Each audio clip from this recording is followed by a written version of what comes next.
Middle class has nothing to do with your income level. It has everything to do with your traits, habits, and lifestyle. You can be a millionaire but still be middle class. Millionaires live paycheck to paycheck. You can be shredded and still be a middle class because you're broke. You could still be, a millionaire and shredded, but have horrible relationship and be unhappy and still be considered middle class. I really don't like this stigma, how we've considered middle class just a certain income level. Because what is the classes? It's societal classes.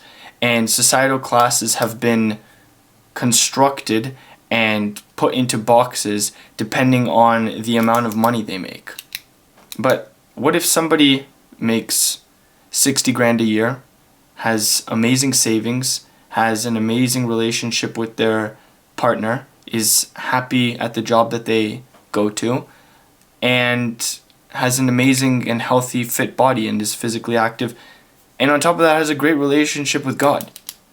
Would they still be considered middle class just because they make $60,000 a year, but they're saving $1,000 a month, investing another $1,000 a month, and living debt free? I don't think so.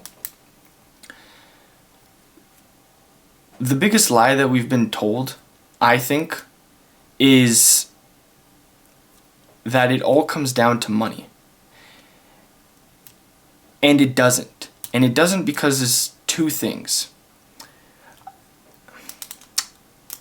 A lot of the things that we deal with all come down to fear. Fear of stepping outside of our comfort zone.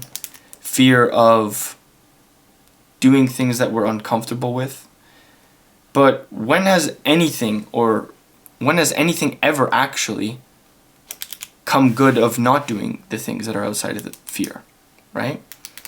You're in a relationship right now with your partner and you guys are extremely happy because you stepped outside of your little box of fear and told that person that you were spending so much time with that I love you.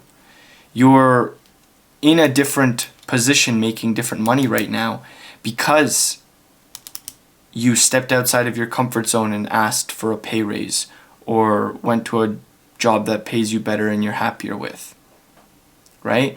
Or you're in a better body right now because you decided, you know what, I'm sick of living like this. My mind, what's going inside my mind isn't being really represented by how my body looks. So I'm going to step outside of my comfort day-to-day commute and routine, and after work I'm going to start going on 30-minute walks. Before work I'm going to start hitting 15-minute workouts. Whatever it may be. And I think a very good explanation of this would be the fear that men have. For example, just because most of my target's men, I'm going to be talking about men here mostly. Sharing your fears with your partner doesn't make you weak or less of a man. I think we've been brought up in a society where men have to have this notion and this idea behind them that they're strong, they're powerful, they're stoic. But what does stoic really even mean? I think stoic means being so confident in yourself, even in your fears and in your emotions, that even when you share something that you might know you might get judged for, but still saying it anyway. Stoicism and courage, I think, go hand in hand. And when we're courageous enough to say something, speak something that's on our mind, we show a level of courage and a level of stoicism that not a lot of people can do, and which is why a lot of people get trapped in the quote-unquote middle class notion that I've kind of pictured, right? When I talk about middle class, don't think about income. Think about fat, divorced, and broke. All three of these things play a big picture in quote-unquote middle class. Because even how crazy it is to think, some of the middle class is the most unhappiest class. right? It's not the richest of the rich and the poorest of the poor, because, not to say or speak from experience, but you just read books and you hear stories about people that are, poor and don't even have water, but they're still happy. And there's people that are millionaires. It's a bit bad comparison, but you kind of get the picture that I'm trying to go to. And sharing your worries and insecurities is what strengthens bonds with emotionally intelligent people. So what am I trying to really get to in this video? I want to kind of point out how to strengthen relationships. But most importantly, kind of paint a picture of, if you think that you're defined as a middle class by just the income that you made, I want to kind of break that limiting belief for you, because it's not. And I really want to hone in on these 3 things and how stepping out of your comfort zone will pull you out of the middle class. And it all starts with your relationship with yourself and with the people around you. And I truthfully think that the divorce rate would be cut in half if men and women would truly communicate about how they actually feel, rather than burying it deep down in their hearts. Why? Because that's what builds resentment. And resentment is what leads to people living together and being together just for the sake of it. That's when arguments and cheating arise. And it took me 6.5 years to finally open up to a woman that I was with, because I was terrified as being seen as less of a man. And if I didn't open up, I believe that I would have been stuck in the middle class just because of my way of thinking. Just because I was thinking in fear rather than growth, rather than comfortability, and rather than in courage of myself. Right? We're taught at such a young age that, men shouldn't share their feelings. Men shouldn't really, talk about their feelings. How are you supposed to know where to grow and where to develop if you don't know where you're feeling and what you're feeling? You're just going to develop an ego around your feelings and say, oh, it's normal to feel like this, I'm just going to keep pushing through. And then you're not even going to learn to discover yourself, who you really are as a person, what you stand for, what you tolerate and not tolerate, because you just kind of give yourself this idea and picture, oh, that's just the way it is. No, that's not the way that it is. It can be different. And when I finally opened up and she listened to me from a non-judgmental and caring point of view, it made me trust this woman and love her to a different and deeper level than I even thought was even possible. And so much of us think that there's like an endpoint to relationships. Eventually we reach it and that's it. No more getting to know the person, no more depth to the relationship. But that's false.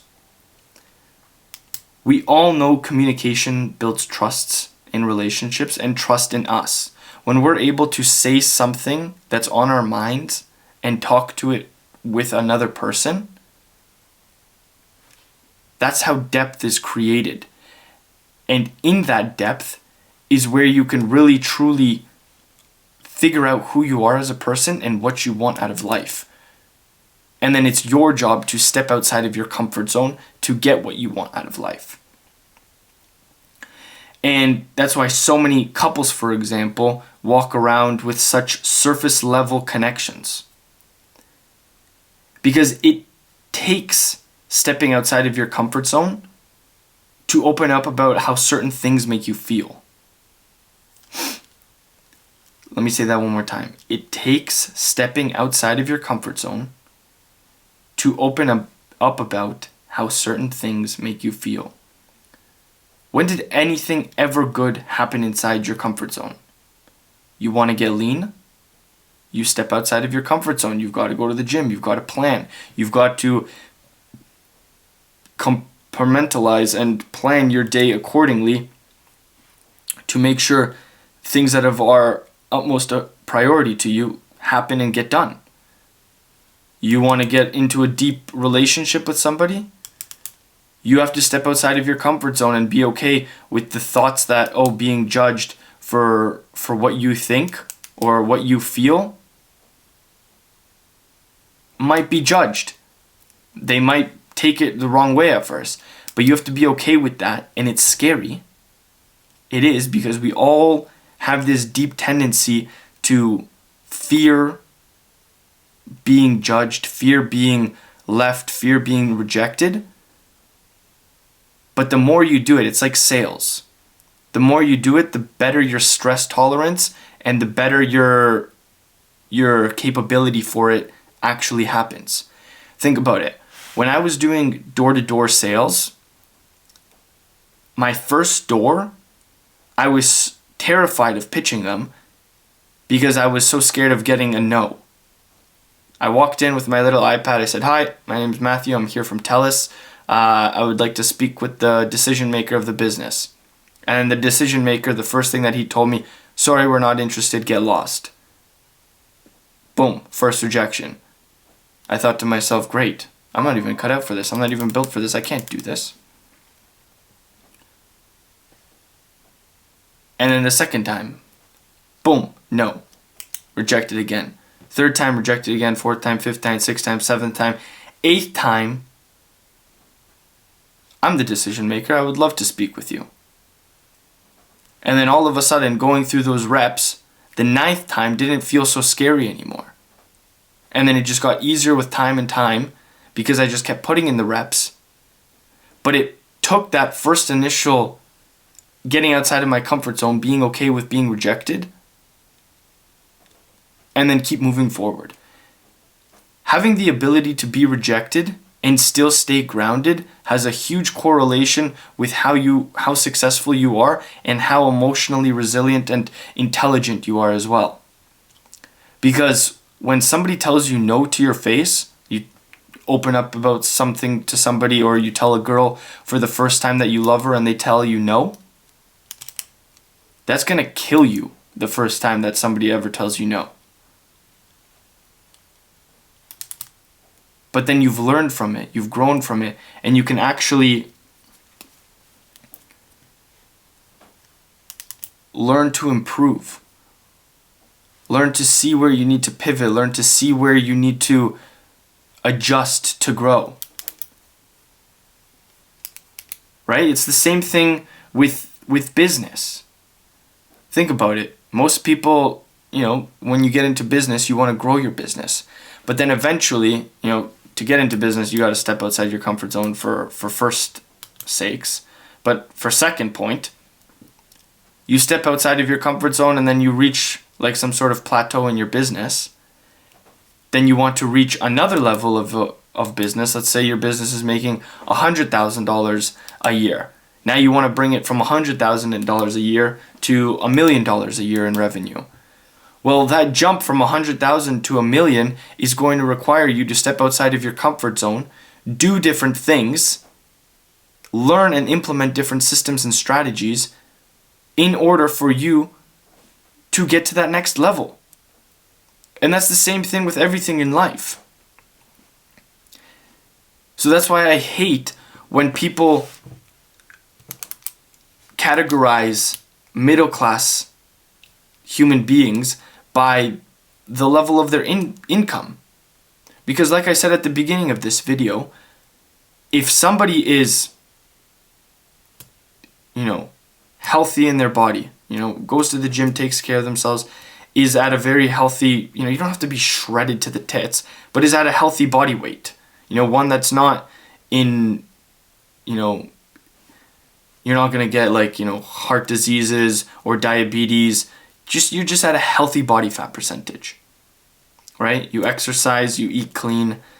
Somebody that's in a great relationship, loves their partner, has deep connections with them, trusts, and is at a level of happiness that only comes from being able to be really vulnerable with another person. And then once again is making whatever $60,000 to $100,000 a year, but is debt-free, savings every month. Those are the 1% of people, right? Not the people that are making millions of dollars a year but are depressed, divorced, unhappy, lonely, and fat. Because income doesn't really dictate who you are as a human being. Sure, income is a direct proportion of how much value you bring to society, right? That's why Steve Jobs, for example, with Apple, and the company is valued at billions of dollars because, sure, he brought a lot of value as a human being, but he had his flaws. I don't know his whole biography, but he could have well just been a middle-class individual in the heart. But just because his company was worth billions doesn't really mean anything. And I'm not saying money's not important, because it is. Because the amount of money you make really directly correlates with the amount of value you brought to society at scale. But if you want to live a life that's meaningful to you, you have to have all those 3 levels of your box checked off. Right? Are you in a happy relationship? Are you fit and healthy? And do you have your bills paid and you're not in debt? Because when we start focusing on those 3 pillars rather than just money, rather than just income level, then we can really see a different category and shift in societal class. Those are just my thoughts for today. I hope you guys resonated with some of them, brought you some ease, helped you really, think a little bit differently about what life is really truly about. If you're new, definitely subscribe. I want to be posting more videos like this. And if you're the first time viewer, check out some of my other videos. I love you guys. What else do I have to share with you? Tomorrow maybe I'll make a video about like life update, like where my head's at, where I'm headed, what my plans are. Share a little bit more about some of the goals and trajectories I'm working towards. But besides that, create more than you consume, serve others, love everyone, and yeah, don't let income determine the societal class that you're in. Let the depth of relationships with yourself, others, and I guess money too. Money is Let your relationship and the depth of your relationship with yourself, which is health, others, which is relationships, whether it be intimate or not, and with money really dictate your societal class. If you're new here, I love you guys. Subscribe, like the video, share it, comment, and I'll see you in the next one. Peace.